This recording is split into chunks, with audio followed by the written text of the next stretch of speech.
Hola, ante todo quiero agradecerte que me sigas en mi canal. El día de hoy vamos a hablar del tema de la datación con carbono 14.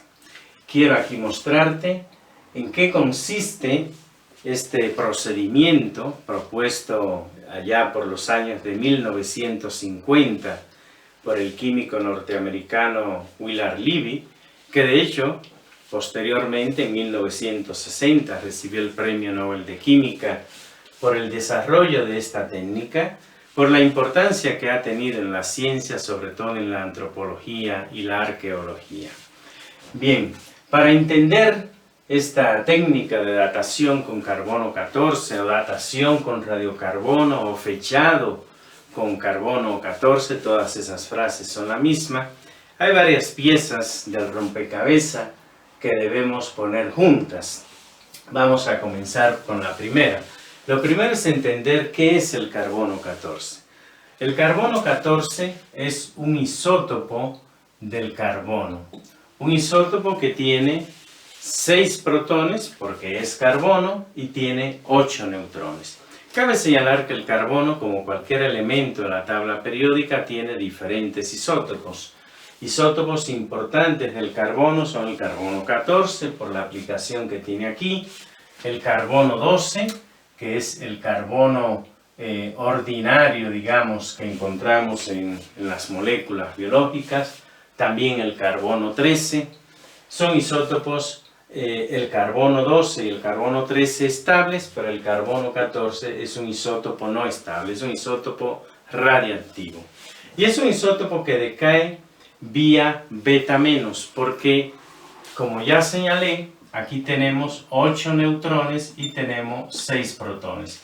La razón de neutrones a protones es relativamente alta, por tanto los isótopos donde hay una razón de neutrón a protón relativamente alta tienden a decaer vía beta menos para bajar el número de neutrones. Entonces el carbono 14 cuando decae emitiendo una partícula beta menos y generando nitrógeno 14, el cual es estable. Ese es el decaimiento de esta partícula, emitiendo, reitero, una partícula beta menos, o sea, un electrón y un antineutrino del electrón. De esa manera decae este isótopo. Y es un isótopo que tiene una vida media de 5.730 años. Eso es el carbono 14. Ahora, una vez que entendemos en qué consiste este isótopo, la siguiente pregunta importante es cómo se incorpora a los seres vivos.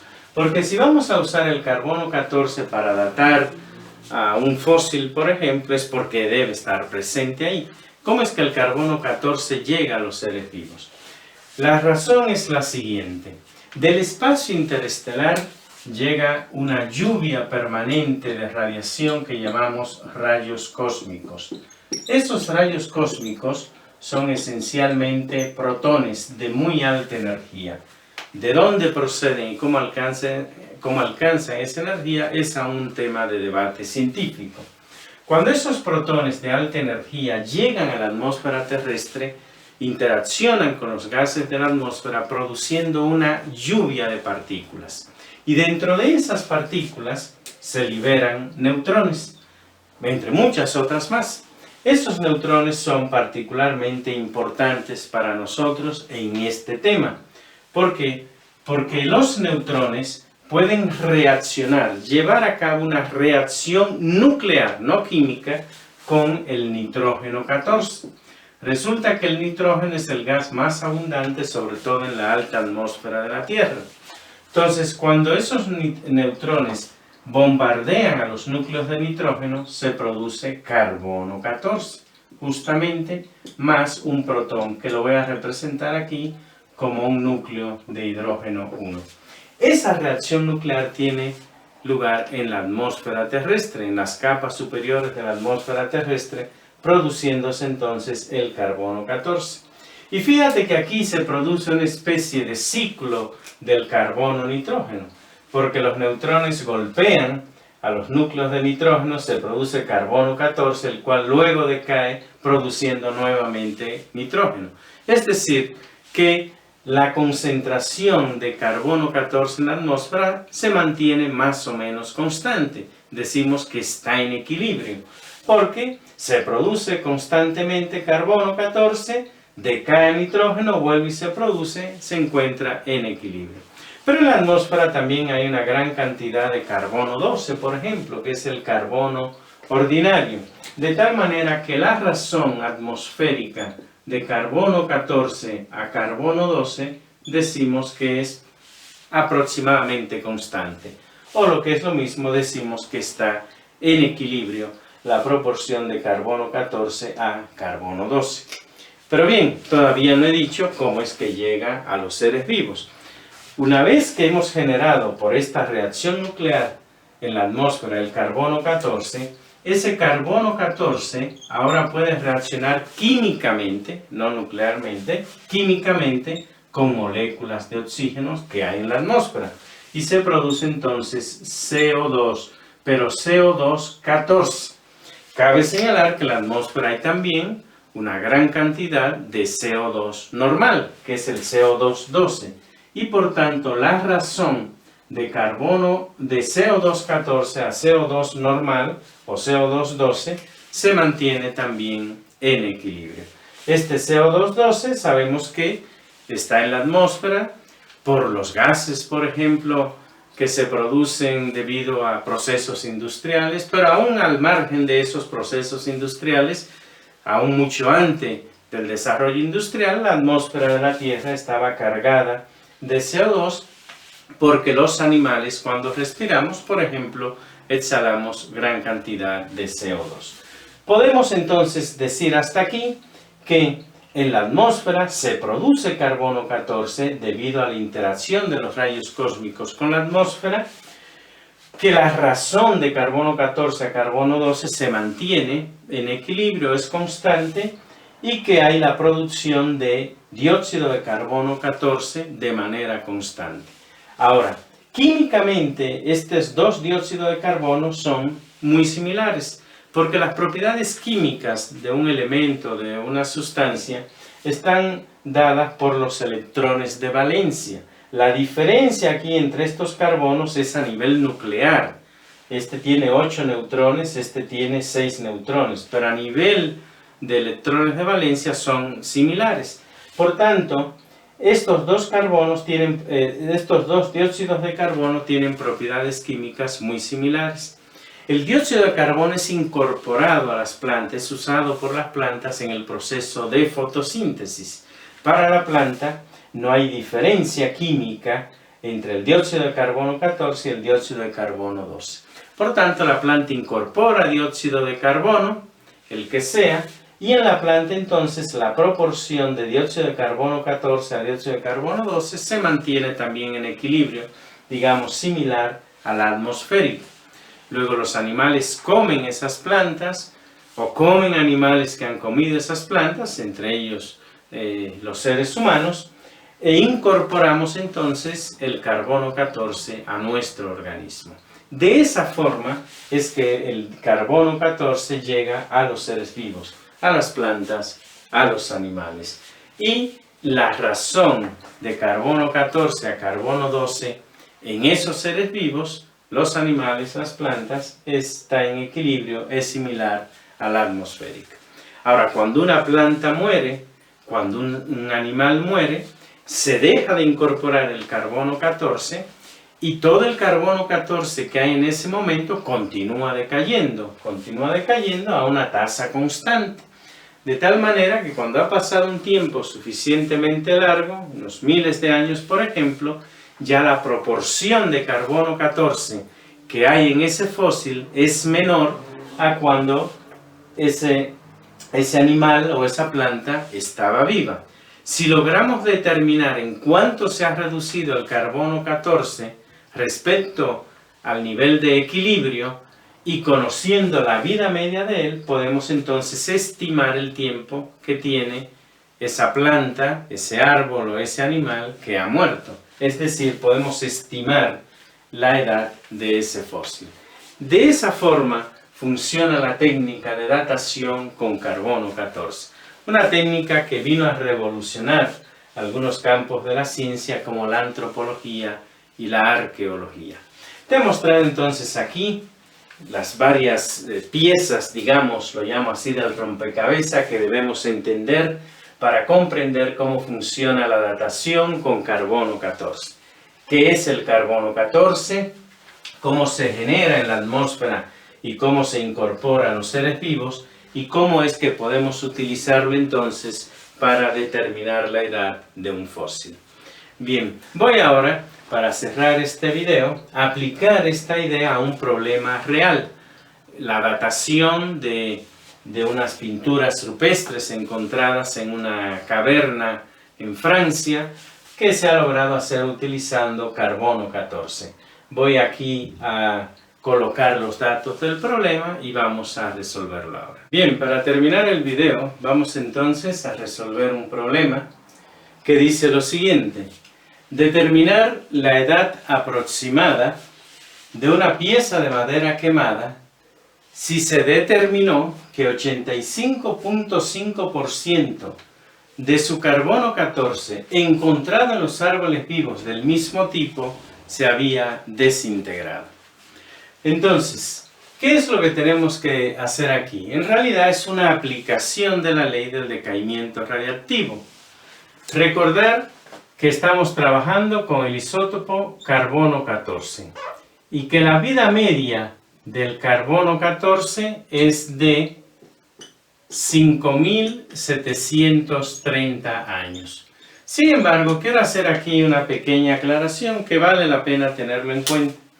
Cuando la técnica de carbono 14 fue propuesta por el químico Willard Libby en 1950, la vida media del carbono 14 que se había determinado era cercana a 5.600 años. Hoy en día, ya con técnicas más modernas, se ha determinado que la vida media es de 5.730 años. ¿Por qué menciono eso? Porque en muchos libros, muchos textos donde se reporta la datación de algunos fósiles, todavía se sigue utilizando los 5.600 años, simplemente para que los cálculos coincidan con dataciones previas que se han hecho. Claro, cabe aquí también señalar, seguramente te puede parecer raro eso, usar 5.730 años o 5.600 años nos va a dar una diferencia de unos pocos cientos de años, que en realidad para la comprensión del periodo histórico al que se refiera en este caso esta pieza de madera, pues no tiene mayor relevancia, no cambia nuestra comprensión de la historia. Mencionado eso, si bien hoy en día sabemos que la edad media es de 5.730 años, voy yo a utilizar aquí, y de hecho lo voy a poner hasta en otro color para resaltarlo, una vida media de 5.600 años para el carbono 14. Es muy común, reitero, que encuentres que usen ese valor, porque era el que inicialmente se utilizaba. Bien, ¿qué más nos dice el problema? Nos dice que el 85.5 del carbono 14 ya se desintegró.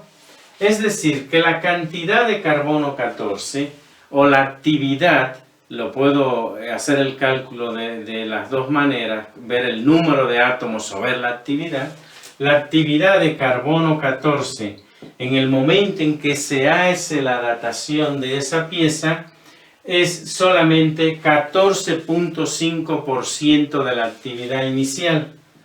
14.5% de la actividad inicial, porque ya el 85.5 ha decaído. ¿Cuál es la actividad inicial? Pues la actividad inicial sería la de ese árbol de madera vivo, o sea, cuando todavía tiene incorporación de carbono 14. Con esos datos, si te fijas, somos capaces de determinar, hacer una estimación de esa pieza de madera. Bien, ¿qué hacemos ahí? Hacemos uso de la ley del decaimiento radiactivo que nos dice que la actividad en un momento determinado es igual a A sub 0 por E a la menos lambda T.